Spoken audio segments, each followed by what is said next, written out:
Air force की एक महिला अधिकारी ने अपने सीनियर के खिलाफ रेप का आरोप लगाकर एफआईआर दर्ज करवाई है। दोनों श्रीनगर के एक ही इलाके में तैनात हैं। इस बारे में एनडीटीवी के सवालों पर एयरफोर्स ने कहा है कि उनको इस मामले की जानकारी है। इस मामले में स्थानीय थाने ने एयरफोर्स से संपर्क भी किया है। एयरफोर्स इस मामले में हर तरह के स्थानीय प्रशासन का सहयोग कर रहा है। इस पर अधिक जानकारी के लिए सीधे चलेंगे अपने सहयोगी राजीव रंजन के पास, और नीता शर्मा हमारी संवाददाता भी हमारे साथ हैं। नीता, बहुत दुखद है ये कि अगर एयरफोर्स में इस तरह की बात सामने आई है, आपके पास क्या डिटेल्स?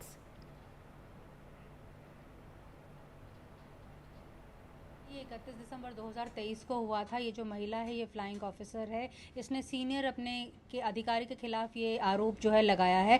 उसने जो एफआईआर है उसमें लिखा गया है कि गिफ्ट कलेक्ट करने के बहाने उसने अपने कमरे में उसको बुलाया था, वहाँ पे उसके साथ बदसलूकी की थी।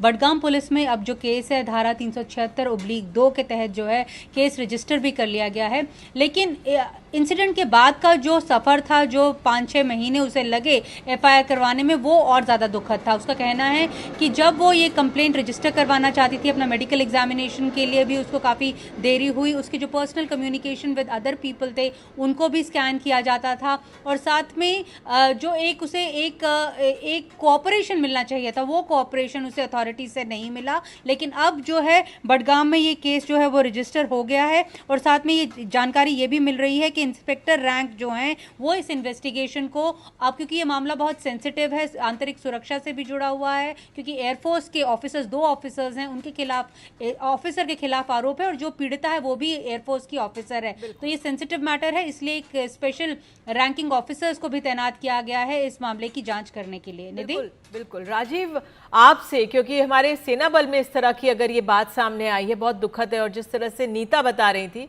कि जो कुछ महीने लगे उस महिला को अपनी बात सही पटल तक पहुंचाने के लिए, उसमें उसको इतनी परेशानी हुई, और जो वाकया हुआ वो तो था ही इतना चिंताजनक।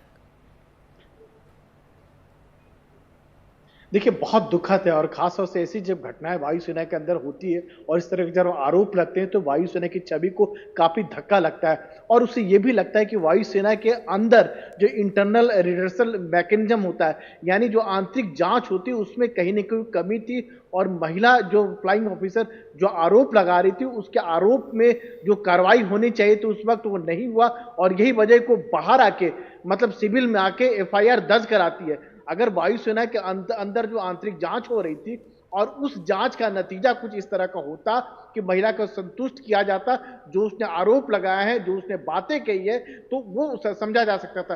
कहीं ना कहीं उसको संतुष्ट नहीं किया गया, और यही नतीजा था कि बाहर आकर निकली। और जिस तरह के एफआईआर में महिला ने बात की है, वो हम टेलीविजन में कम से कम नहीं बोल सकते। जिस तरह के शब्द उसमें इस्तेमाल किए, तो जाहिर सी बात है कि एक बहुत वायुसेना की छवि को बहुत ज्यादा धक्का लगा, और कम से कम आज के हालात में इस तरह की चीजें कम से कम नहीं होनी चाहिए। जी बिल्कुल, धन्यवाद आप दोनों का इस अपडेट के लिए। लेकिन वाकई में बहुत दुखद है जब